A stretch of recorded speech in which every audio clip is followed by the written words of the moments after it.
السلام علیکم پیارے ساتھیوں، کیا حال ہے آپ سب کے؟ مجھے امید ہے کہ آپ سب لوگ بالکل خیریت سے ہوں گے۔ میں آپ کی اپنی زارا اپا آج پھر آپ کے لیے ایک بہت ہی اچھی سی ویڈیو لے کے آئی ہوں، اور آج کی ویڈیو کا موضوع ہے حضرت علی المرتضیٰ کرم اللہ وجہ۔ حضرت علی کرم اللہ وجہ مسلمانوں کے چوتھے خلیفہ اور حضور صلی اللہ علیہ وآلہ وسلم کے چچا زاد بھائی حضرت علی کرم اللہ وجہ کریم مکہ مکرمہ میں پیدا ہوئے۔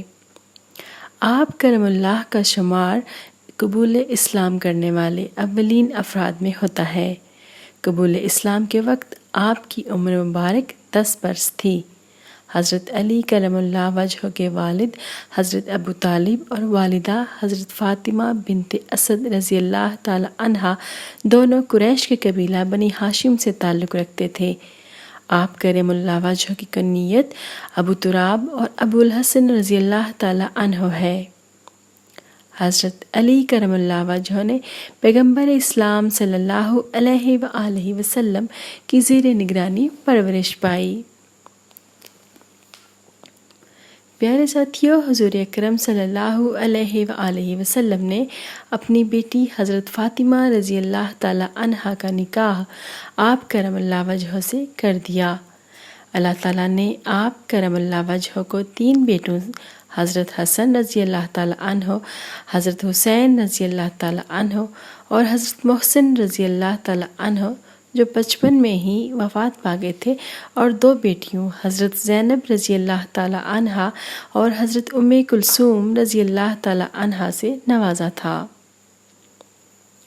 یہاں بھی ہم بیان کریں گے حضرت علی کرم اللہ وجہ کی سیرت و کردار۔ حضرت علی کرم اللہ وجہ انتہائی پاکیزہ اخلاق کے مالک تھے۔ آپ کرم اللہ وجہ بہت ہی صحیح اور فیاض تھے۔ شجاعت اور بہادری میں آپ اپنی مثال آپ تھے۔ جنگ خیبر میں حضرت علی رضی اللہ تعالی عنہ نے پہلے وار میں ہی مشہور یہودی سردار مرہب کو قتل کر دیا۔ اس کی وجہ سے مضبوط قلعہ نام فتح ہوا۔ آپ رضی اللہ تعالی عنہ کو فاتح خیبر اور اسد اللہ یعنی اللہ کا شیر بھی کہا جاتا ہے۔ آپ کرم اللہ وجہ بہت بڑے منصف اور قاضی تھے۔ آپ کرم اللہ وجہ کے کئی فیصلے آج بھی آپ کی حکمت اور دانش کا منہ بولتا ثبوت ہیں۔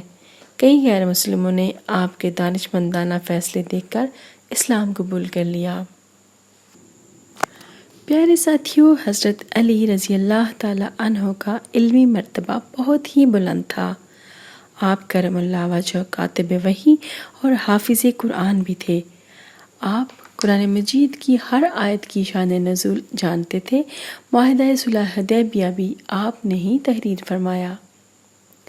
یہاں پہ اب ہم بات کریں گے آیت مباہلہ کی۔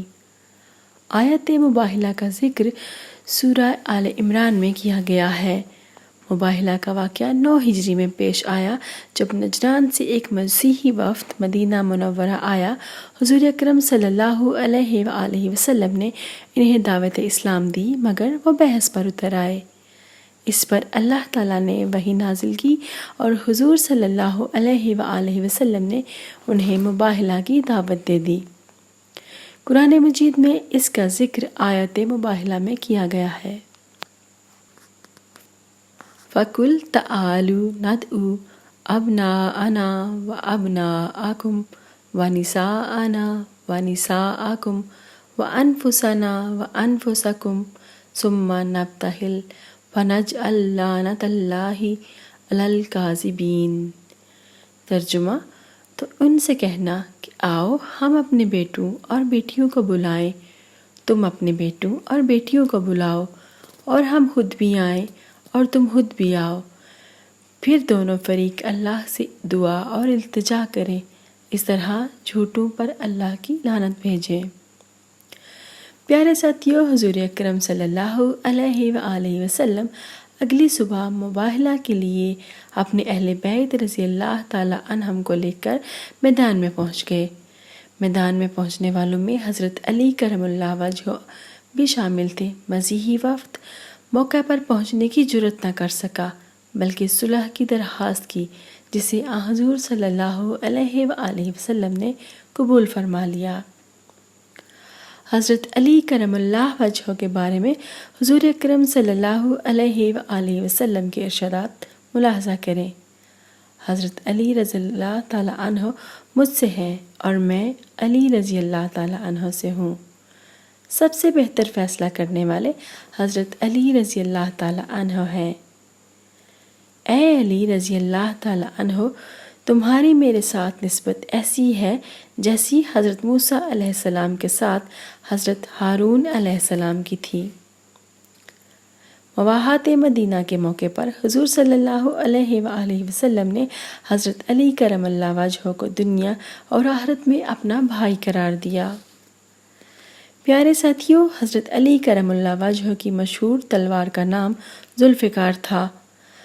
حضرت علی کرم اللہ وجہہ کی اقوال، خطبات اور حدود کا مجموعہ کتابی صورت میں بھی موجود ہے۔ یہاں پہ اب ہم بات کریں گے آپ رضی اللہ تعالیٰ عنہ کی دینی، سیاسی اور سماجی خدمات کے بارے میں۔ حضرت علی کرم اللہ وجہہ کا دور خلافت تقریباً 4 سال 8 ماہ ہے۔ اس دوران آپ کرم اللہ وجہہ نے جو اہم اقدامات کیے وہ یہ ہیں۔ آپ کرم اللہ وجہہ نے مدینہ منورہ میں امن و امان قائم کیا۔ پوری سلطنت میں متعدد چھوٹی اور بڑی چھاؤنیاں قائم کیں، جبکہ دریائے فرات پر ایک پل تعمیر کروایا۔ مزید قلعے اور مساجد بھی تعمیر کروائیں۔ حضرت علی کرم اللہ وجہہ کے دور میں نئی فتوحات ہوئیں اور سلطنت کی حدود اور زیادہ وسیع ہو گئیں۔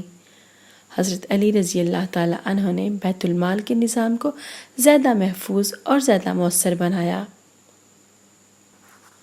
پیارے ساتھیوں، اب ہم بات کرتے ہیں حضرت علی رضی اللہ تعالیٰ عنہ کی شہادت کے بارے میں۔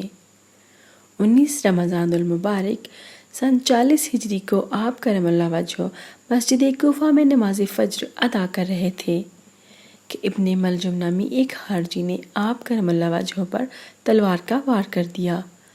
گرہ زخم کی وجہ سے 21 رمضان المبارک کو نماز صبح کے وقت آپ کرم اللہ وجہہ کی شہادت ہو گئی۔ حضرت حسن رضی اللہ تعالیٰ عنہ اور حضرت حسین رضی اللہ تعالیٰ عنہ نے آپ کرم اللہ وجہہ کی تجہیز و تکفین کی۔ حضرت علی کرم اللہ وجہہ کی آخری آرام گاہ عراق کے شہر نجف اشرف میں ہے۔ پیارے ساتھیوں، حضرت علی کرم اللہ وجہہ نے دین اسلام کے لیے بہت ہی بلند پایہ خدمات سر انجام دیں۔ آپ کرم اللہ وجہہ کی ساری زندگی ہمارے لیے ہدایت کا مینار ہے۔ ہمیں چاہیے کہ حضرت علی کرم اللہ وجہہ کے نقش قدم پر چل کر اللہ کے ہاں سرخرو ہو سکے۔